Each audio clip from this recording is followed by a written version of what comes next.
Father wears his Sunday best. Mother's tired, she needs a rest. The kids are playing up downstairs. Sister's sighing in her sleep. Brother's got a date to keep. He can't hang around. Our house, it has a crowd. There's always something happening, and it's usually quite loud. Our mum, she's so house proud, and nothing ever slows her down. A mess is not allowed. Our house, in the middle of our street. Our house, in the middle of our house, in the middle of our street. Our house, in the middle of our house, in the middle of our street. Our house, in the middle of our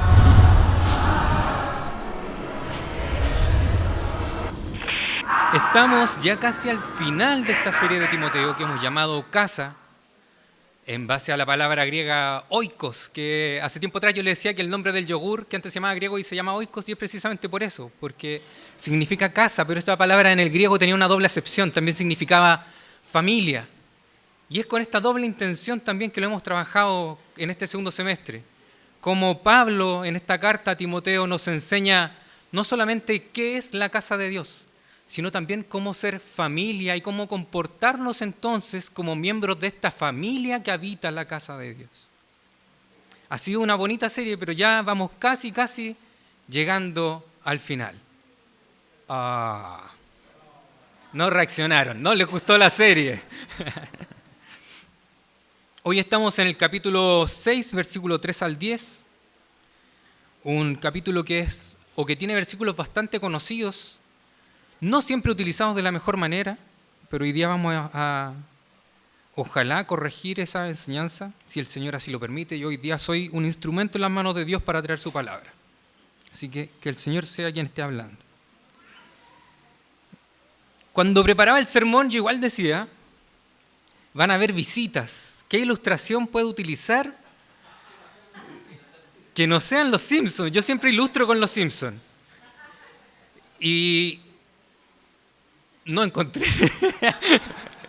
No pude salir de los Simpsons. Ya hay un capítulo de los Simpsons. Pero sí, en serio. Hay un capítulo de los Simpsons que es muy bueno, es de las temporadas antiguas, así que probablemente lo hayan visto alguna vez. Y es cuando el señor Burns, todos ubican al señor Burns, ¿no? ¿Sí? ¿Han visto los Simpsons? ¿Sí? ¿Visitas han visto los Simpsons? ¿Sí? Hay un capítulo en donde el señor Burns se acuerda de un osito de peluche que él tenía cuando era niño. ¡Bobo! ¡Excelente! Gracias. Le achunté entonces con la ilustración. Y el señor Burns llega un momento en que se acuerda de esto a través de un sueño, si no me equivoco, y le entra a él una nostalgia, y junto con la nostalgia le entra el deseo de recuperar su osito Bobo. Y el oso, lo muestran más adelante, era un oso que había pasado por todo, como que estuvo en la Segunda Guerra Mundial, se había congelado, lo habían atrapado unos esquimales. Al final llegó al negocio de Apu en una bolsa de hielo. Y venía todo destruido el oso, y finalmente termina en la casa de Homero Simpson, y Maggie, la bebé, se lo queda. Era un oso roñoso, así, ordinario el oso. Pero era el oso de Burns. Y el señor Burns muestran cómo va pasando el tiempo, y él es el tipo más pudiente de Springfield, teniendo muchos recursos, teniendo acceso a muchas cosas, con nada logra satisfacerse, a pesar de que tiene acceso a todo. Y de hecho hay una escena súper buena en donde él está celebrando su cumpleaños. ¿Se acuerdan de esto? Esta escena es un clásico. Él está celebrando su cumpleaños, hizo un banquete gigante, invitó a todos los invitados de la planta nuclear, recibe un montón de regalos y ningún regalo lo satisface. Y eso que recibía regalos igual bacanes. Cachen la bola bacán. Salen los Ramones. Los Ramones, pues, hermano. Y los Ramones le cantan el cumpleaños feliz al señor Burns. ¡Qué buena escena!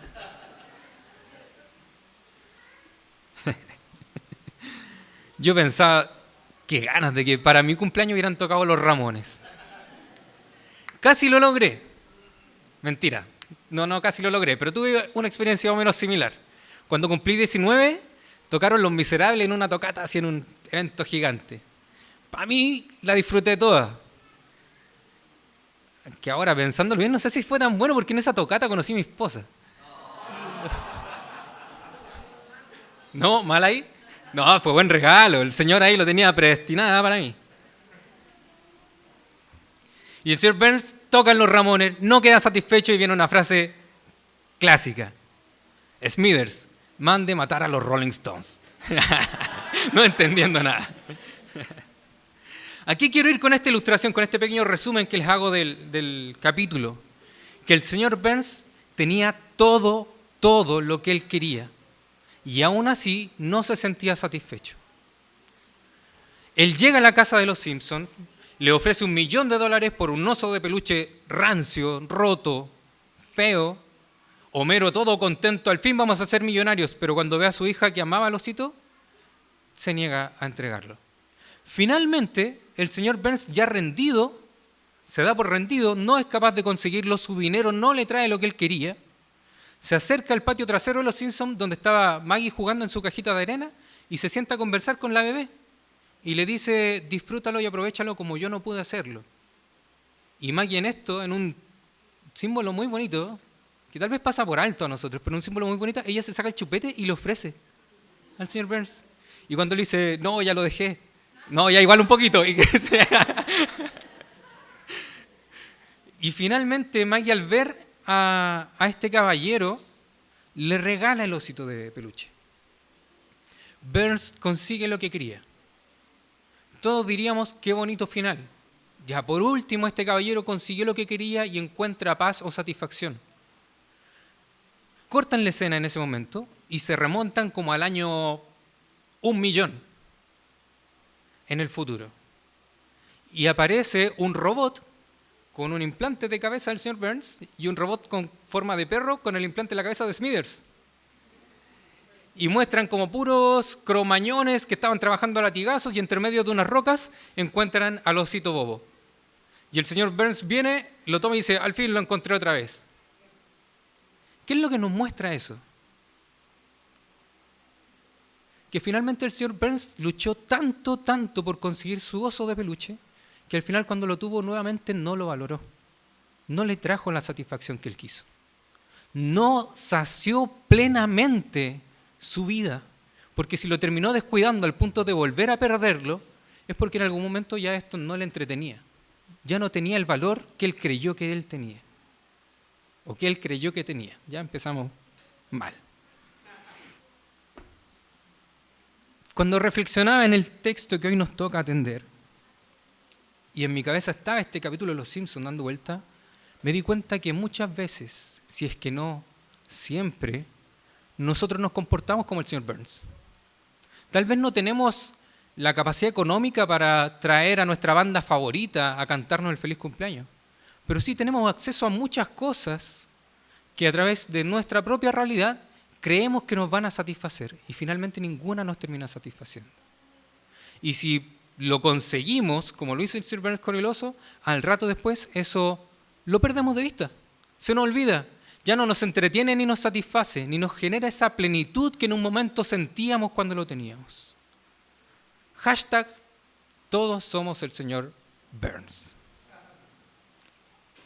Les invito a que vayamos al texto, vamos a ir a un estudio, espero que sea breve, no prometo nada, y después vamos a ver cómo este texto también se aplica a la iglesia del día de hoy.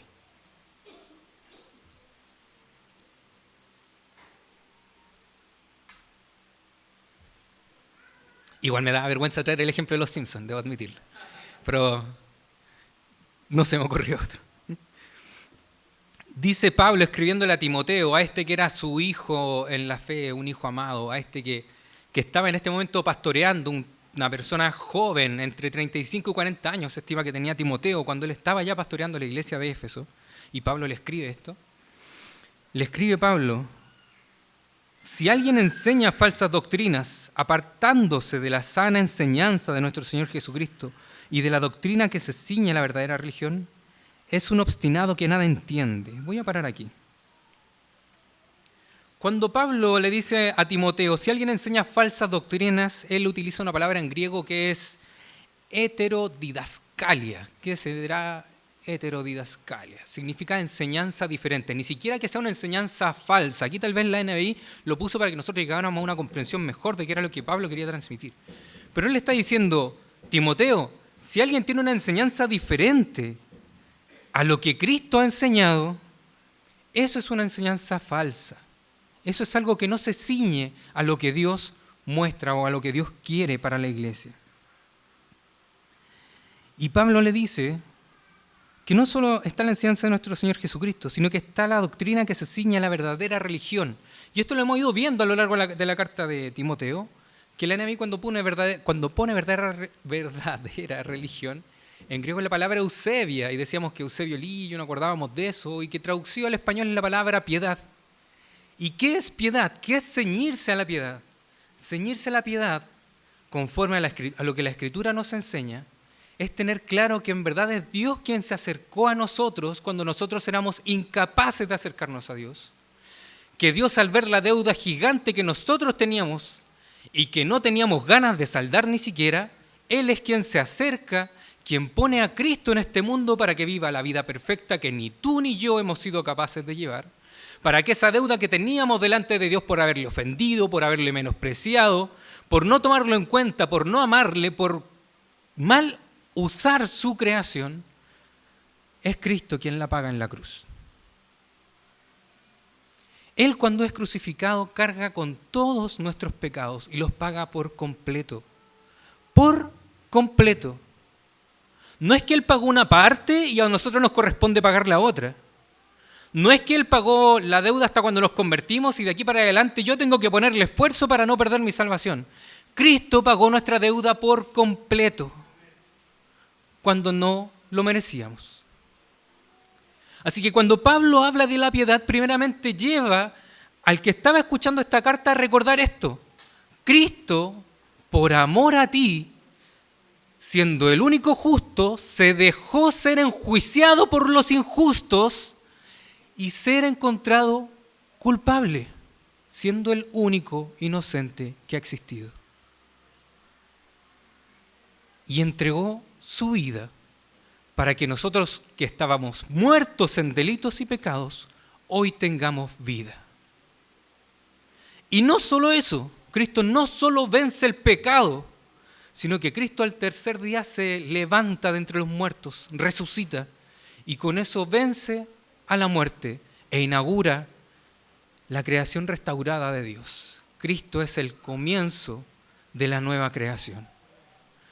Y nos promete que así como Él resucitó, nosotros también vamos a resucitar y vamos a habitar ahora un mundo renovado, restaurado, un mundo redimido. ¿Por mérito nuestro? No.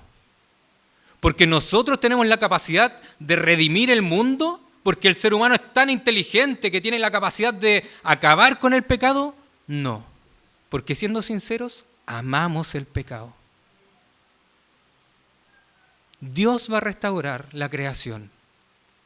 Él lo va a hacer.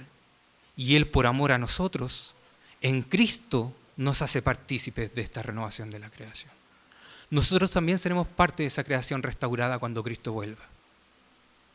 Pero hay otra cosa que Pablo atiende aquí cuando habla de la piedad, o como dice aquí la NBI, de la verdadera religión. Es que si nosotros somos conscientes que sin merecer nada, Dios entregó lo más preciado para Él por nosotros, entonces nosotros debemos llevar una vida acorde a esto que Dios ha hecho con nosotros. Dar de gracia lo que de gracia hemos recibido. Las cosas de este mundo ya no tienen el valor que antes tenían para nosotros. Nuestro mayor valor hoy es Cristo. Y cualquier enseñanza diferente o cualquier falsa doctrina que no siga esto debe ser rechazada. Eso es lo que Pablo le está diciendo aquí a Timoteo primeramente.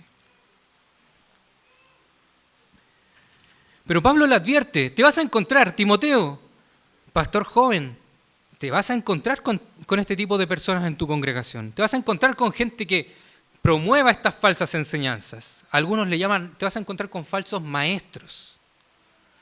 Así que también Pablo le dice, si te llegas a encontrar con alguien, voy a continuar donde dejé la lectura, ese tal padece de un afán enfermizo de provocar discusiones inútiles que generan envidias, discordias, insultos, suspicacias y altercados entre personas de mente depravada, carentes de la verdad. Es fuerte igual como Pablo describe a estas personas. Es fuerte como Pablo le advierte a Timoteo, estas personas tienen estas características. Ojo, atento, no creas lo que ellos te van a decir o estas nuevas enseñanzas que ellos puedan traer. De hecho, es fuerte como Pablo los trata de primera. Ese tal padece un afán enfermizo. Antiguamente, aquí estaba la traducción, ese tal padece delirio. Y creo que también nos ayuda a entender qué es lo que Pablo le quiere decir. Pablo le está diciendo a Timoteo, esa persona no está bien en su mente cómo está estructurando que funcionan las cosas. Entiende el mundo de manera errada. Y su forma de ver las cosas o su forma de entender la verdadera religión es una forma que no va a traer nada sano. Si antiguamente, en el versículo anterior Pablo le decía la sana doctrina del Señor Jesucristo, aquí Pablo hace el contraste y les dice, esa persona está enferma. Y fíjense los atributos, entre comillas, que Pablo le adjunta a esta persona. Es enfermizo que provoca discusiones inútiles. Cuando se refiere a estas discusiones inútiles, la palabra en griego se refiere a estas personas que les gusta como ir a la palabra y discutir sobre una palabra que en verdad no te afecta en el sentido total del mensaje. Pero les gusta discutir y crear una nueva enseñanza a partir de una palabra que ellos lograron entender que nadie antes había comprendido. No sé si se han topado, a mí me pasa, cerca de donde vivo hay un supermercado y siempre afuera hay gente que vive cerca mío y también se ha topado con ellos, personas que me predican de la diosa madre. ¿Lo han escuchado? Y el otro día me dijo, yo iba pasando, caminando ahí, me dice, ¿tienes un minutito para hablar de la palabra del Señor? Ya, bueno, le dije yo. Me abre la Biblia y me dice, te voy a hablar de la diosa madre. Pan masa madre, no.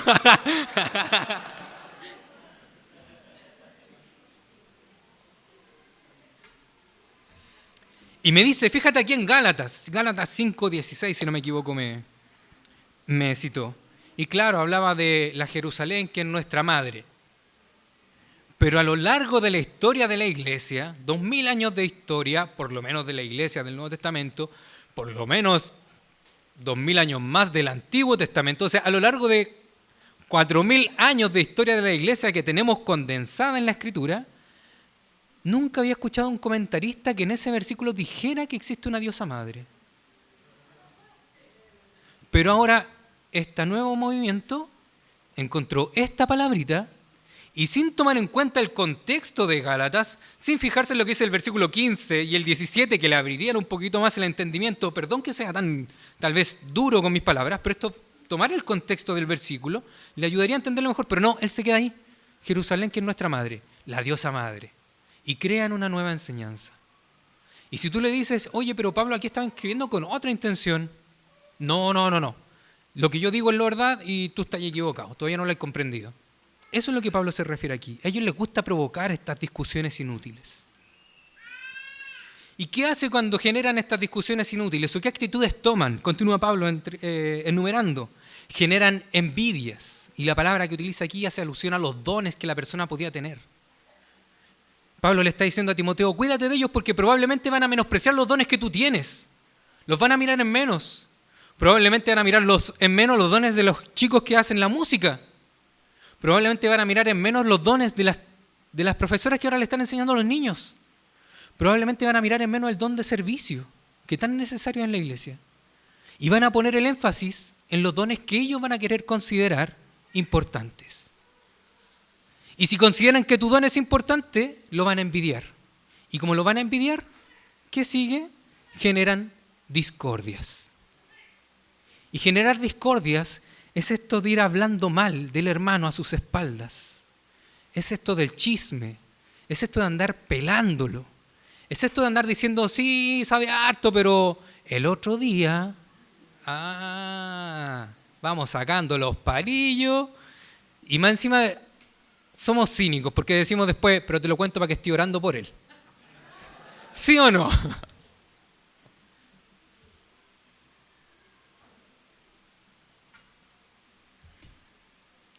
Como generan envidias y discusiones y discordias, como hay este mal hablar de las personas, esto sigue evolucionando y llega a generarse insultos.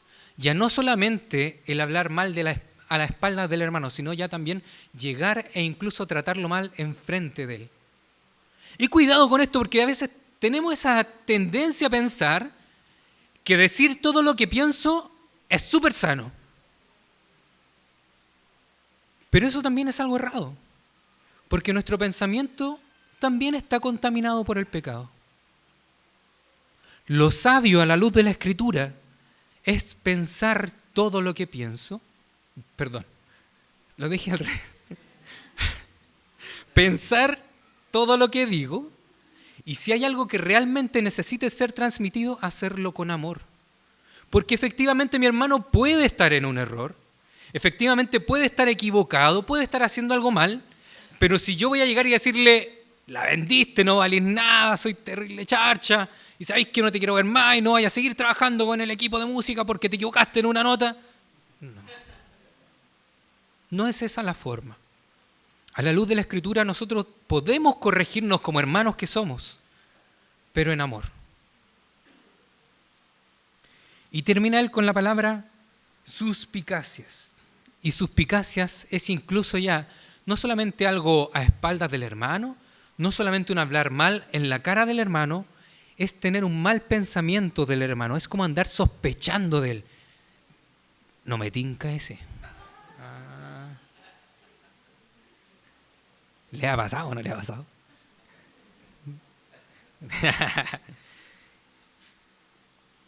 Es tener este pensamiento o estas conjeturas en nuestro interior que van en contra de nuestro hermano.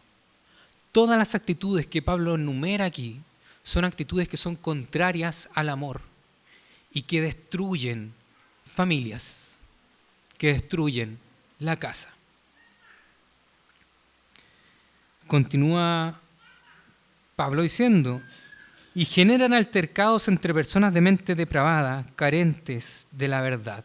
¿Qué pasa? Que finalmente se termina juntando con personas igual a él. Estas personas se terminan juntando con personas que también tienen estas mismas actitudes y finalmente ni entre ellos se terminan comprendiendo. También entre ellos después terminan teniendo divisiones, discusiones y ninguno de ellos llega al pleno conocimiento de la verdad. Pablo termina aquí diciendo, son personas de mente depravada. Esta palabra mente no se refiere simplemente al pensamiento, se refiere a actitudes, emociones, sentimientos errados.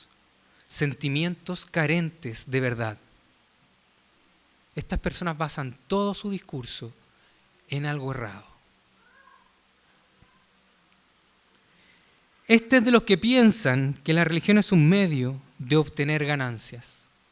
Pablo va mostrando una especie de progreso en estas personas. Primero, se apartan de la sana doctrina. Después, ellos se creen superiores porque encontraron algo que el resto no encontró. Y ahora que se creen superiores, se empiezan a denigrar a los que estaban alrededor. Y cuando ya se dan cuenta en su mente depravada que ellos son los únicos poseedores de un conocimiento que nadie más tiene, cuando se dan cuenta que ellos son superiores al resto, también quieren ahora hacer ganancia de esto. Y ojo con esto, porque el querer obtener ganancias a través de una religión errada es todo lo contrario a la piedad. Si decíamos que la piedad o que la verdadera religión que Pablo habla es la que somos conscientes de cuánto Dios pagó por nosotros y ahora nosotros somos capaces de entregarnos por completo por amor a nuestros hermanos, estas personas lo que quieren es todo lo contrario. No están dispuestos a entregarse por el otro. Lo que quieren es que el otro viva para ellos. Por eso es que ellos quieren obtener ganancias de esta falsa religión. Yo ya no estoy aquí para trabajar, po.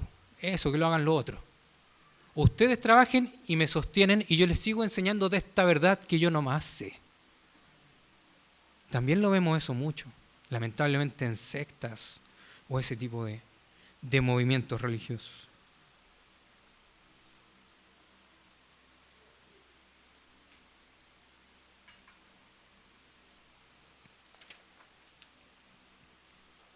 Pablo ahora le habla a Timoteo. Le dice en el versículo 6, es cierto que con la verdadera religión se obtienen grandes ganancias, pero solo si uno está satisfecho con lo que tiene. Este versículo es un versículo que muchas veces se mal utiliza, porque se le da la connotación de que el cristiano debe ser un conformista. De que, es que esto es lo que el Señor me dio, así que esto es nomás lo que tengo que tener. No como si te ocurre que voy a optar a más, si esto es lo que el Señor me dio. Y no es esa la intención del versículo. Pablo está contrastando lo que estos falsos maestros consideraban ganancia con la verdadera ganancia que tenemos en Cristo. Es cierto que con la verdadera religión, nuevamente, es cierto que con la piedad se obtienen grandes ganancias, pero solo si uno está satisfecho con lo que tiene. ¿Qué es lo que el Señor te entregó?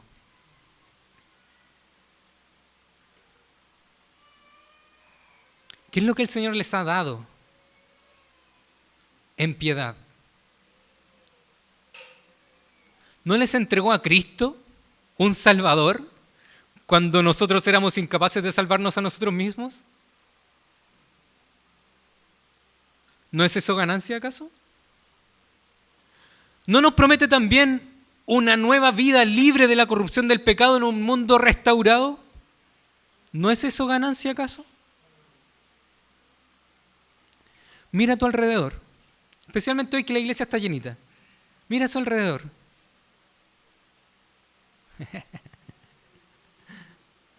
No tengan miedo de mirarlo a él.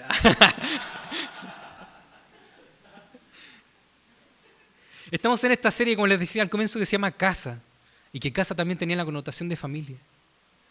Los que están a su alrededor hoy son parte, por los méritos de Cristo, de su familia.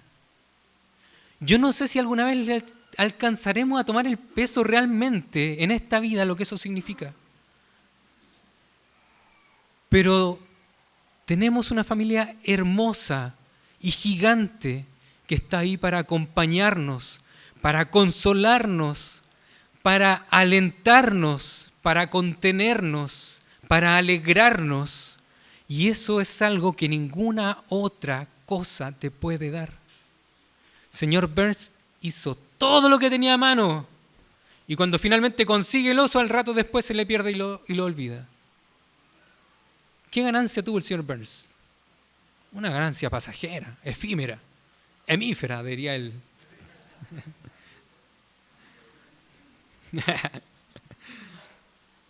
Pero lo que Dios nos ha dado no solo es algo que nosotros no podríamos haber conseguido por nosotros mismos, sino que también es algo que va a estar eternamente con nosotros. Porque el hermano que usted tiene al lado, si es salvo por los méritos de Cristo, también va a estar en la vida eterna junto a usted. Qué bacán eso, ¿no?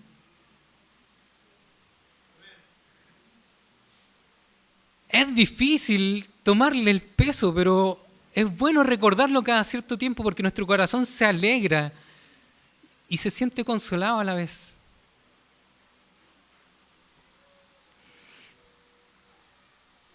Pablo le dice en el versículo 7, porque nada trajimos a este mundo y nada podemos llevarnos de él. Probablemente aquí Pablo estaba acordándose de Job, cuando él en el capítulo 1, 21 dice, desnudo salí del vientre de mi madre y desnudo volveré. Cuenta la leyenda que cuando John Rockefeller, ubican a John Rockefeller, ¿sí? El primer billonario del mundo, tipo yo no alcanzo a contar los ceros de lo que tenía. Y cuando los cuento tampoco alcanzo a dimensionar cuánto es lo que él tenía. Pero cuenta la leyenda que cuando él murió, se juntan después los familiares, los cercanos con el abogado y le preguntan, ¿cuánto dejó? Y el abogado le responde, lo dejó todo, no se llevó ni un centavo. ¡Obvio, po! ¡Qué sabiduría ese abogado!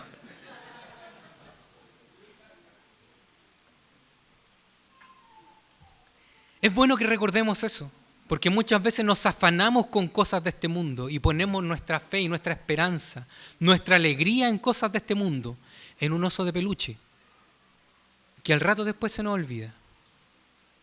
Y aunque lográsemos conservar ese oso de peluche hasta cuando muramos, hasta ahí va a llegar, no nos lo vamos a llevar, se queda acá. Pero lo que Dios nos ha entregado a través de Cristo es eterno. ¿Cuál es la verdadera ganancia? ¿Juntar bienes materiales en esta vida para sentirme satisfecho? ¿O disfrutar de lo que Dios hoy me ha dado? Como esta familia. Eso es mucho más ganancia. Totalmente. Y continúa Pablo diciendo, así que si tenemos ropa y comida, contentémonos con eso. No hay que tomarlo de manera literal este versículo. También muchas veces se ha utilizado para llevar al cristiano al ascetismo y decir que uno tiene que llevar una vida de extrema austeridad, que incluso tener tele es pecaminoso, que tener más de 2 pantalones es pecado, y un montón de cosas extremas que, haciendo mal uso de este versículo, nos quieren enseñar. No es la intención de eso. De hecho, este versículo es un dicho muy popular de la época. Se encuentra en diferentes escritos griegos y hebreos. Y como dicho, no debe ser tomado de manera literal. Debe ser interpretado como los dichos o los refranes se interpretan. Más vale pájaro en mano que 100 volando. No es que nosotros tengamos que ir persiguiendo a una paloma. No, no es la idea. Pero se entiende que tiene un significado detrás. Lo mismo quiere aquí decir Pablo. Si Dios ya nos ha dado nuestra salvación en Cristo, si tenemos vida eterna en Cristo, si tenemos una familia gracias a los méritos de Cristo, y ahora más encima cuida, esta es la intención de este versículo, de nuestras necesidades esenciales. ¿No es eso ya lo suficiente para que vivamos contentos con lo que Dios nos ha dado? Podemos aquí acordarnos de Mateo 6, 25, 26, cuando le dice, mira los lirios del campo. Ni aun Salomón se viste tan bonito como ellos. Mira, las aves no tienen graneros, no siembran ni cosechan, pero aún así el Señor todos los días les da alimento. Esa misma confianza nosotros podemos tener en el Señor. Y eso es lo que Pablo le está aquí recordando también a Timoteo. Dios te ha dado todo y nada te va a faltar en Dios. Por tanto, contentémonos con eso. Y la palabra que aquí Pablo utiliza para contentémonos es una palabra muy famosa para los griegos.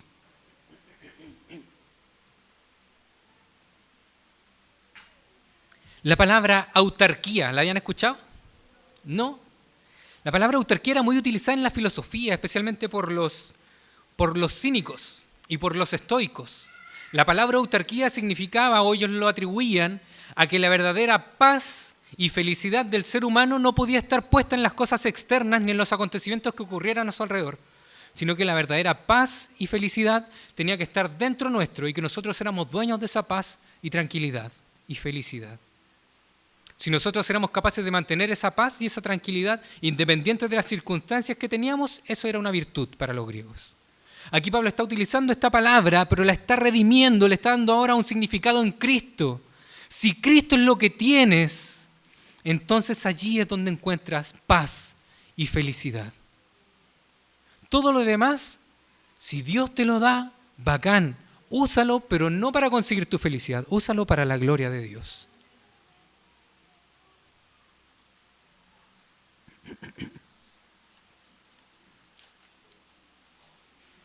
Versículo 9. Perdón.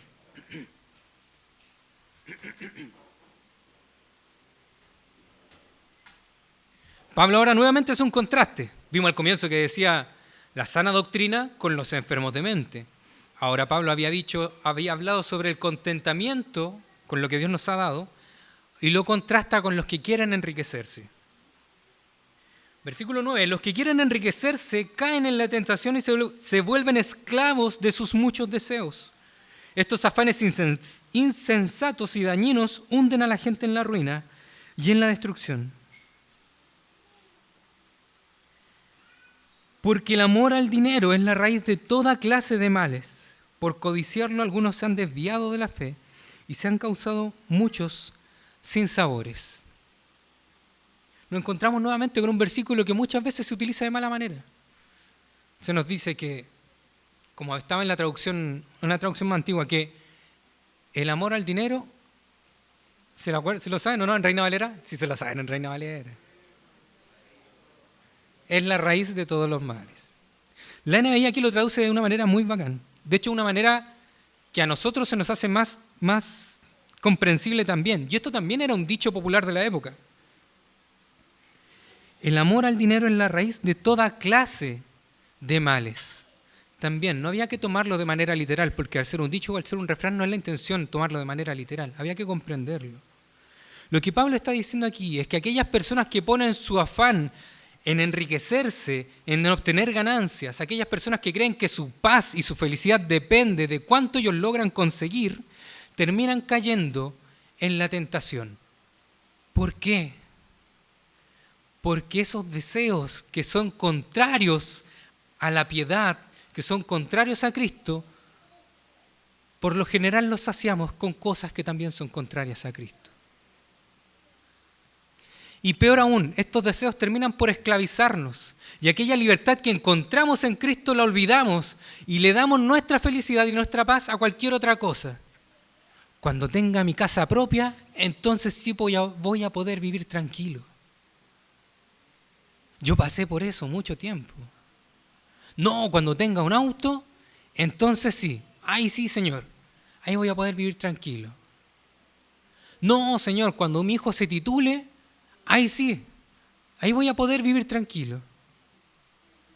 Y finalmente terminamos poniendo nuestra felicidad y nuestra paz, que es algo que Dios nos ha regalado, a un costado y se lo entregamos o nos esclavizamos de estos deseos que no necesariamente son malos.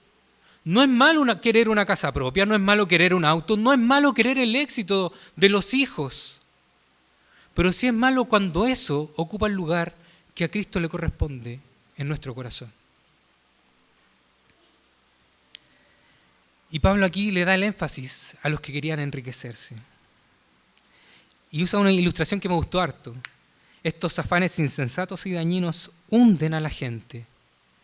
No sé si a usted alguna vez lo ha pescado la ola en la playa. ¿Le ha pasado? A mí me pasó un montón de veces.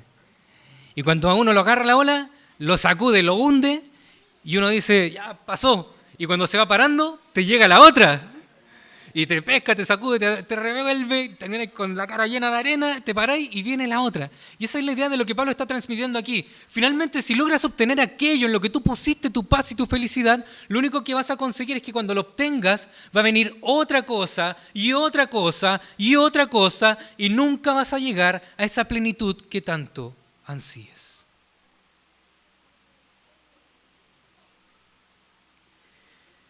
Pero enfocándolo en la riqueza como lo hace Pablo aquí. Porque el amor al dinero es la raíz de toda clase de males. Pablo no está diciendo que el dinero es malo. Pablo tampoco está diciendo que ser rico sea malo. No está diciendo que ser pobre sea una virtud. Cuidado con eso.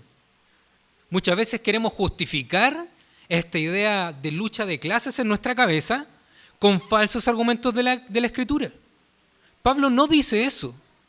Pablo dice que el amor al dinero es la causa de toda clase de males.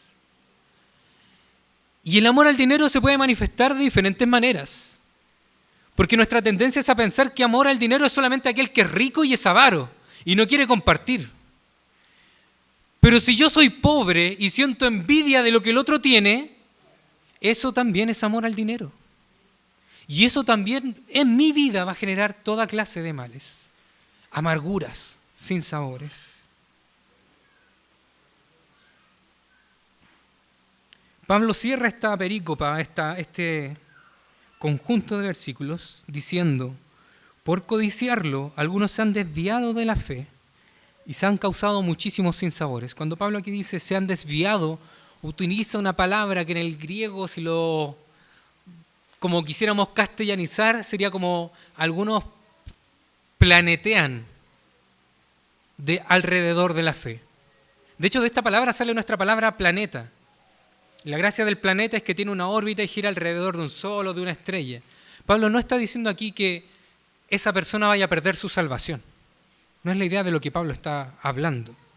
Lo que Pablo nos está diciendo es que esta persona que debiese estar enfocada en llegar a un objetivo, en buen chileno, se da puras vueltas. Y al final nunca consigue lo que debiese haber conseguido. Y por causa de esto, de no estar claro en dónde está su paz y su felicidad, se termina causando muchos sinsabores, muchas amarguras. Eso es lo que Pablo quiere decir ahí a través de ese versículo.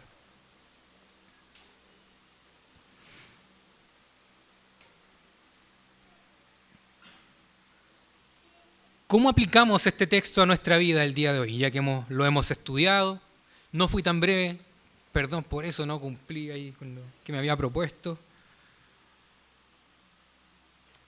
El título del sermón de hoy, siempre digo eso al revés, tuve que pensarlo caleta. El título del sermón de hoy es ¿cómo saber si estoy satisfecho en Cristo? ¿Se habían preguntado eso alguna vez?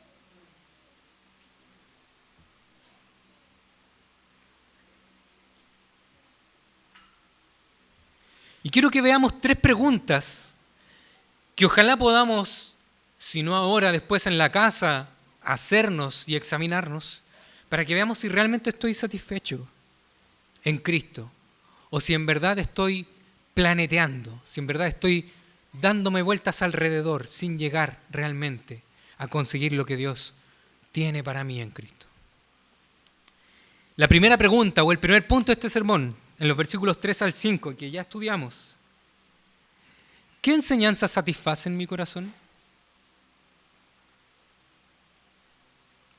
¿Qué es lo que te gusta escuchar cuando te predican la palabra?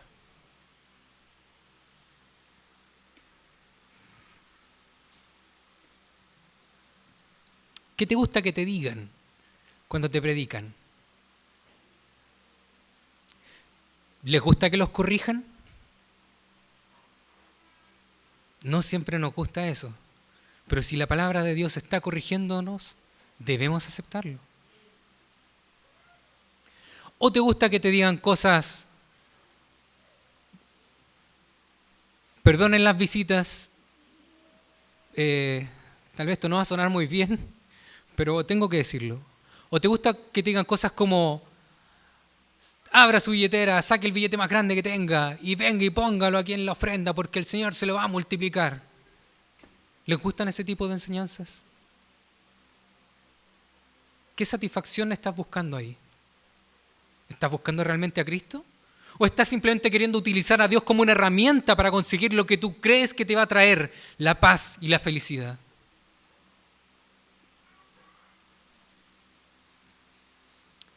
Hay otro tipo de enseñanza errada o falsa enseñanza, que es cuando nos dicen que nosotros somos capaces de alcanzar nuestra propia salvación.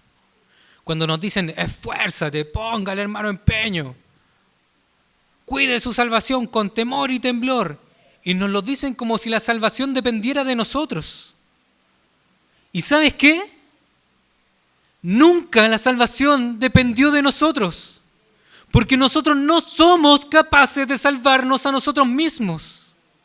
Y es cierto que debemos cuidar nuestra salvación con temor y temblor, pero no con temor y temblor porque la vayamos a perder, sino que con temor y temblor porque somos conscientes de cuánto le costó a Dios que nosotros fuéramos salvos.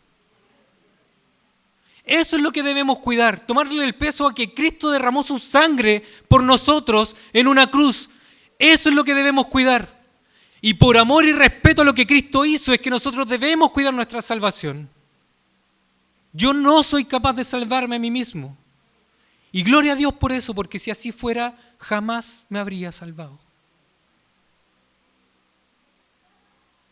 Pon tu fe en Cristo y acepta este regalo maravilloso que Dios hace. Deja de buscar tu satisfacción en cosas creadas y date cuenta que solo está nuestro corazón satisfecho en el Creador.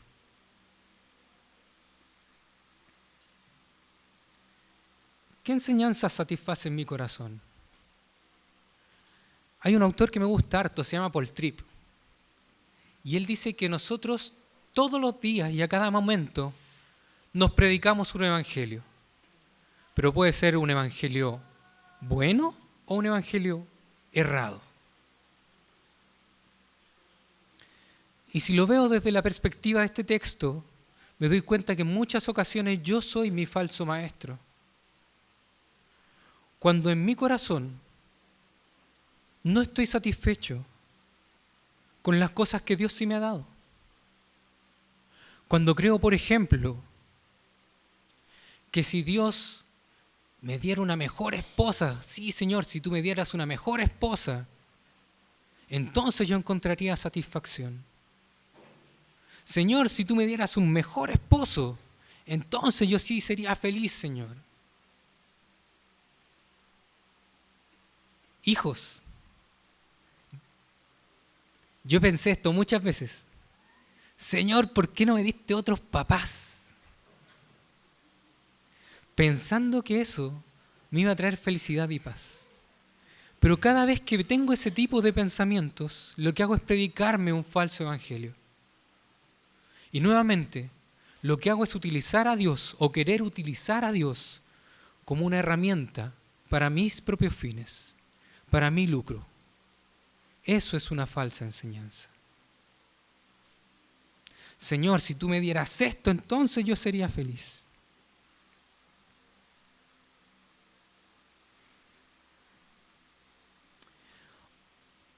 Otra forma en la que puedo ser mi falso maestro es cuando veo estas características que tenían los que enseñaban estas cosas y siento envidia de mis hermanos por los dones que ellos tienen.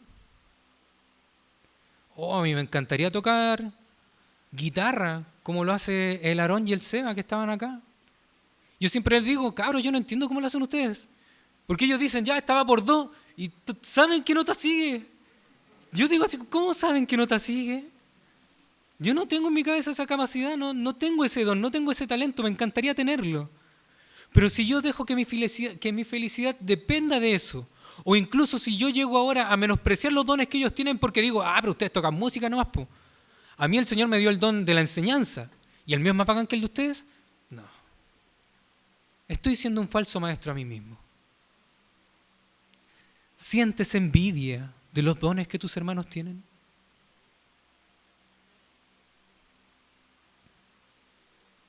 ¿Saben cuando también soy un falso maestro? Y me doy cuenta de que mi corazón se satisface en falsas enseñanzas. Cuando promuevo la discordia en la iglesia. Cuando en vez de llegar con palabras que consuelen un corazón que está dañado, lo que hago es echarle más leña al fuego. No, me pasó esto con ese hermano. Ay, a mí también me pasó la otra vez. ¿Sabes qué? Ande y dile tal cuestión y párale los carros. Eso es una falsa enseñanza, pero ¿saben que nuestro corazón es tan orgulloso que nos gusta escuchar eso? Nos gusta que alguien nos diga, sí, loco, ande, párale los carros, y si no te escucha, ponle un combo. Nos encantaría. ¿Eh? Y más encima lo justificamos bíblicamente, no, en posición de mano. No, somos muy farsas.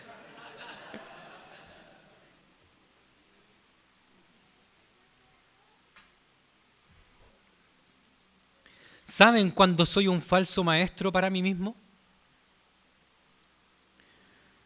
Cuando hablo mal de mis hermanos y promuevo los chismes al interior de la iglesia. Esto no tiene justificativo.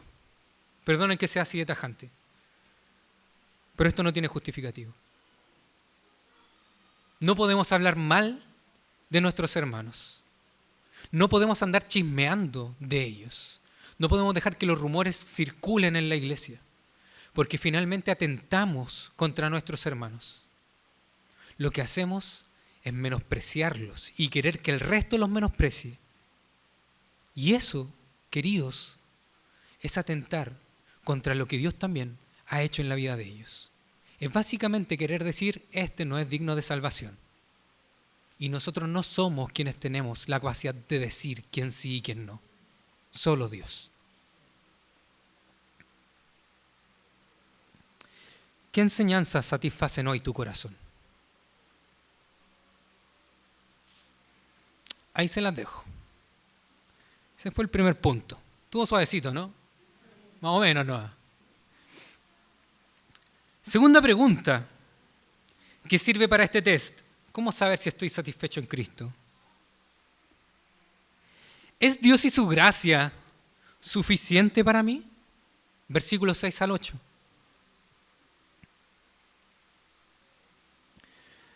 Cuando un hermano te corrige, vuelvo a esa misma pregunta. Cuando un hermano te corrige, ¿te alegras por la corrección?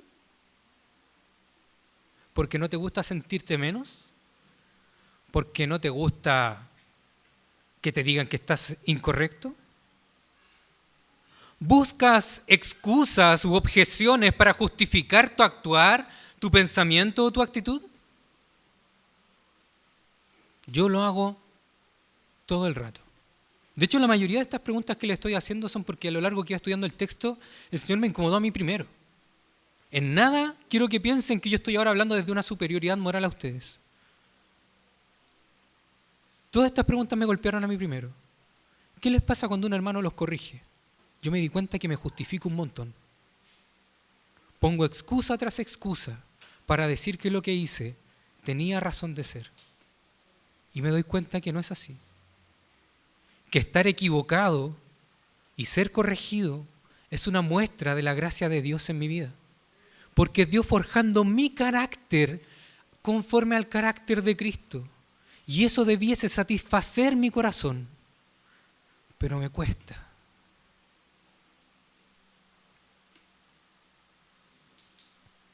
¿Es Dios y su gracia suficiente para ti? Hay un principio bíblico que es bueno recordar cada cierto tiempo. El ser humano no es dueño de nada, pero es administrador de todo. Estamos en esta vida para administrar la creación de Dios. Y no se nos puede olvidar eso.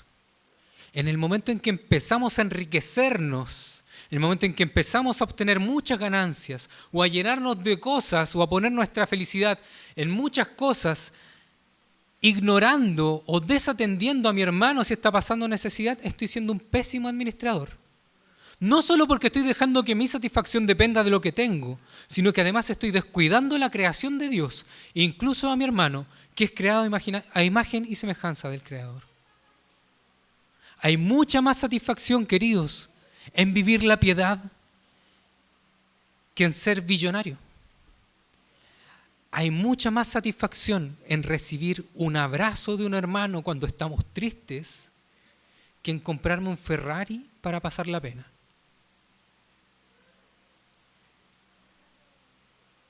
Pero también se nos olvida. Hay mucho más gozo en una tocata ordinaria que uno disfruta que en comprarse un bajo de 10 millones de pesos. Gloria a Dios por eso. Hay un comentarista bíblico que cada cierto tiempo reviso sus comentarios y como que a veces dice cosas bacanas. Y hoy día él le chuntó con una frase que me gustó mucho. Su apellido es súper raro, no sé pronunciarlo, así que después si quieren se lo doy por escrito. Es Wiersbe. Se escribe Wiersbe, si es que lo quieren googlear. Él dice que estamos tan saturados de lujos que nos olvidamos de cómo disfrutar las cosas más esenciales. Y cuando leí esta frase, fue como que me pegaron un palo en la cabeza. Porque mientras lo leía, me di cuenta de dónde estaba. Una pieza que tengo adaptada para estudiar, con una biblioteca atrás llena de libros. De hecho, el solo hecho de tener una pieza ya es un lujo que muchos no tienen. El tener una biblioteca llena de libros Si a usted le gustan los libros, es un lujo que no todos tienen. Tener un escritorio con un computador y una silla cómoda es un lujo que no todos tienen. Es brígido cuando uno ve al Pancho Saavedra, cuando va para el sur y le toca acompañar a esos niñitos que caminan 4 kilómetros para llegar al colegio y llevan un cuaderno y un lápiz. Y ahí nos acordamos de que en verdad se necesita muy poco, porque ese niño es feliz. Y nosotros con un montón de lujos no olvidamos de disfrutar de las cosas. Hoy día los invito a que se den cuenta de cuánto tienen y que se acuerden de que en verdad son inmerecedores de todo eso. Porque a la luz de las Escrituras, nosotros somos pecadores, enemigos de Dios, y nada bueno mereceríamos si no fuera por Cristo. Así que aprendamos ahora a ser agradecidos de las cosas que tenemos. Tal vez no tengo un sillón que, no sé, no se me ocurre nada. Un Berger, claro, tal vez no tengo un Berger con unos lentes de realidad virtual que escriben mientras yo voy pensando. No. Pero para mí ese computador ya es un lujo. Y un lujo que yo no merecía. Un lujo que hoy tengo por gracia. ¿Es Dios y su gracia suficiente para ti?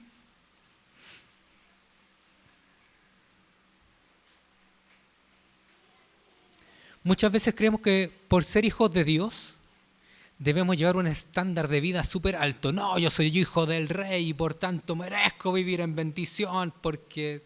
Y un montón de discursos que a diario escuchamos. Cuando Cristo vino a la tierra no tenía dónde apoyar la cabeza. A eso somos llamados. No a llevar una vida de austeridad, despreciando lo que Dios nos da, pero hacia ser conscientes de que todo lo que tenemos es por gracia y que estamos aquí también para administrarlo. Si Dios nos da harto, bacán, gracias Señor. Y si tengo la oportunidad de ayudar, mejor todavía. Que tu corazón no se envanezca, que tu satisfacción esté en Cristo, en Dios y no en las cosas que te permite tener. Como tercer y último punto, ¿cuál es mi fuente de contentamiento y paz? Versículos 9 y 10. ¿Qué es lo que está hoy en tu corazón? Enclavado ahí, que no logras sacar aquella idea que está fija en tu cabeza y en tu corazón, que crees que es lo que te va a traer satisfacción. ¿Qué es lo que hoy no te logra o no te deja dormir porque te vas a acostar y te da vuelta y vuelta en la cabeza? ¿Qué ansías tener? ¿Qué es aquello en lo que has puesto tu paz? ¿Qué es aquello en lo primero que piensas cuando te levantas? Y que hoy te está quitando el gozo y robando tu felicidad.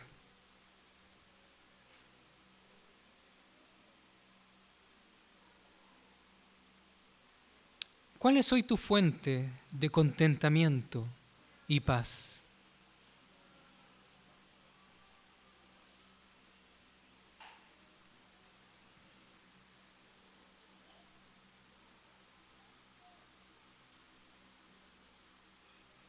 ¿Es Cristo? ¿Es Dios? Yo sé que nos da miedo decir sí, como determinados, como si de verdad esto pasara y fuera algo fijo en nuestra vida, porque sabemos que no es así. Hay días en los que sí logramos tener esta comunión con Dios y gozarnos de Él y vivimos alegres, independientes de las circunstancias que estén a nuestro alrededor. Pero hay días en los que de verdad las condiciones, las situaciones nos achacan y nos quitan el gozo. Y hay veces en las que incluso me olvido de Dios, menosprecio aquellas cosas que Él me ha dado y vuelvo a poner mi gozo en cualquier otra cosa. Si eso te está pasando hoy, te invito a que te arrepientas. A que puedas ir a Cristo. A que puedas orar a Dios en los méritos de Cristo y pedirle perdón. Señor, discúlpame. Dios, por favor, perdóname. Porque la verdad es que te estoy menospreciando a ti. Y ten confianza en que esa oración no van a ser palabras al viento. Dios la atiende y Dios perdona nuestras faltas, porque nuestros pecados ya fueron pagados en Cristo Jesús. Que Cristo sea hoy nuestra fuente de contentamiento y de paz. Y cuando nos desviemos y empecemos de nuevo a planetear, a estar ahí, puro dándonos vueltas sin caminar con nuestra meta fija, también tengamos esa confianza de ir delante de Dios, pedirle perdón y volver a encauzarnos.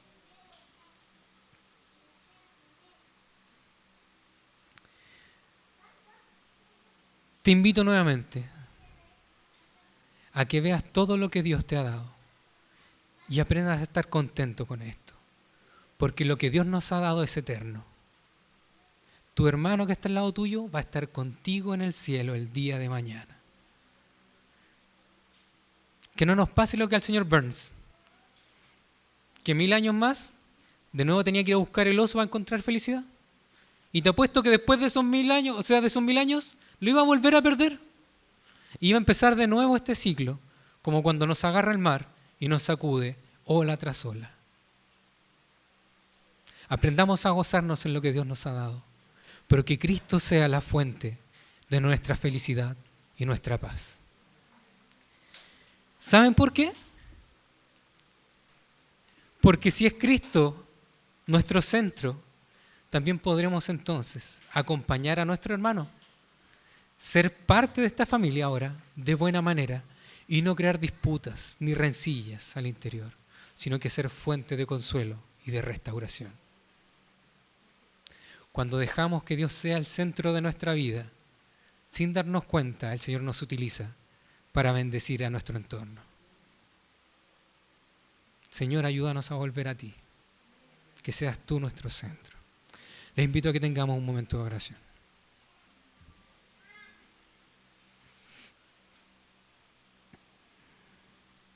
Buen Dios y Padre Celestial, te doy gracias primeramente, Señor, porque eres tú el único que nos ha mirado con un amor eterno y que ha dado todo porque hoy seamos tus hijos. Te agradezco porque hoy soy parte de esta familia que es la iglesia.